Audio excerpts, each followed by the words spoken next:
and their productive week, then that's what we encourage and that's what we teach. And so I think I'm just very proud of the fact that our young adults embrace this and don't buck this. So that tells me that they have untapped potential. They have this mindset that people don't think they can do it, or they don't think they can do it. And so we challenge them each and every day. Social skills is another thing that's very exciting. Again, they get out of high school, now what? So where are they going to go to a social skills group and a friendship group? That really doesn't necessarily always pan out to be the ideal group. So we deal with that in a natural home setting, and there's 1-to-3 ratio with staff and clients. So anytime there's something social that we can jump in on that naturally occurs, we can address that. And we can give them tips, and we can say, hey, did you see what happened? So those natural things that occur are very important. And again, I want you to think about this, because if you think about all the providers across our state, these staff, these workers who come to work at low wages that may be on Medicaid funding themselves because we can't pay them more, they're still coming. They're still coming. And if MA gets cut, or even small parts of their budgets gets cut for our clients, we cut staff. So we're going to have plenty of people not working. We're going to have the staff not working. The clients may not be able to go to their job. That may have been their job coach. Now they have no money for job coaching. So the clients may not work. So really, to me, it's like the biggest workforce crisis that you've ever seen. And we have a workforce crisis now. So that's kind of where I wanted to point my finger at. Now, community participation. All this talk about how do they get to be part of the community? How do they belong? Well, we have to work at it. And you know what? I'm telling Medicaid, we work at it. We work at it. We are involved with the Chamber of Commerce. We volunteer for them. They help us out. We're involved with 4 churches. We volunteer for them. They help us out. How is that not citizenship? How is that better and maybe more than what you guys offer to your own community, or what I do for my own community? These young people, they love to do this willingly. They start seeing that purpose. We go to the YMCA. We go to the library. I rejected the fact that they want to say, we'll give you your own room. We'll give you your own activities. Yeah, you can have this space all by yourself. No, I don't think so. So that's what people nowadays do with the home and community-based settings rule and community integration. All of these providers are continuing to push to make sure that there's some purposeful lives being created here.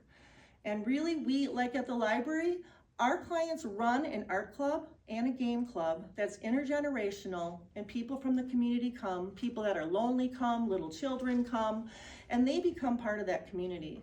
And I'm guaranteed that if they were in our community walking and they fell down on the sidewalk, there would be people to care for them. There would be people that know who they are.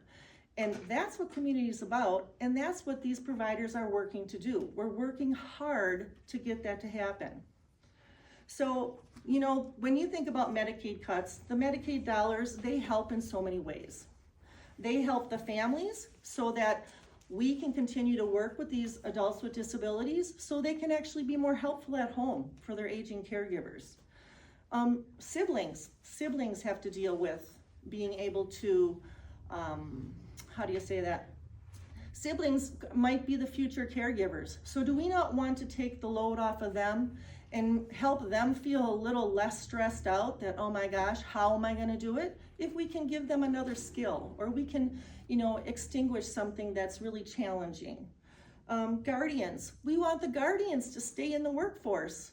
If they cut, and some of our Medicaid budgets are to the penny, if they're cut and our clients have to stop working forward, those clients are going to go home.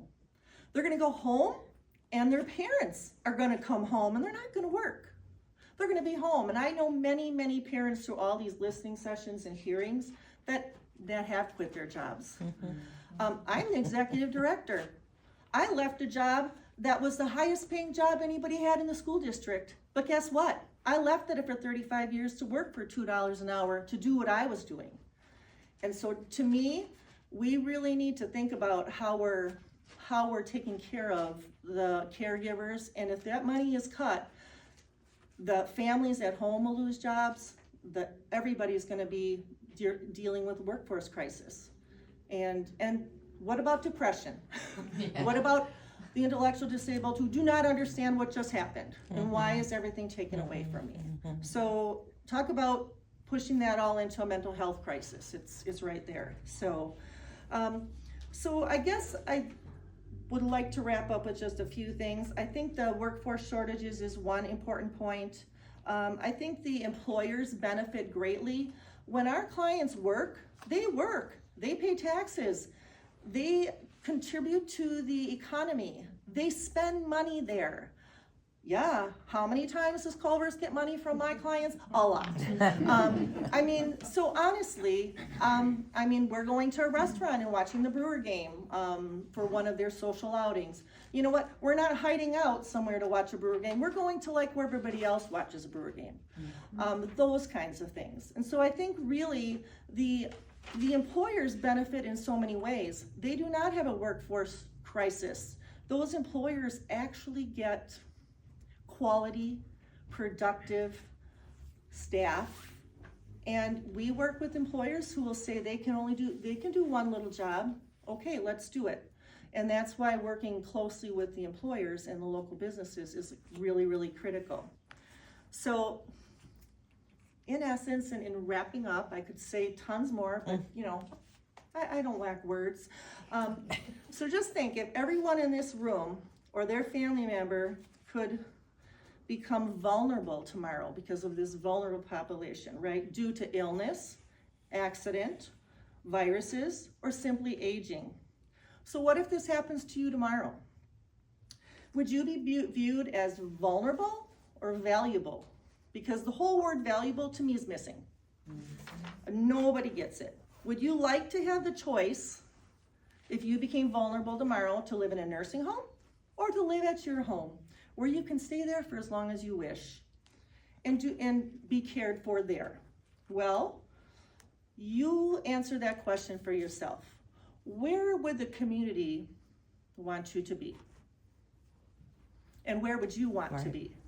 Now think about our young adults and our older adults on Medicaid, our elderly, and think about them, and think about where their lives are going to be changed if we don't save the Medicaid dollars for the services that are needed. Thank you.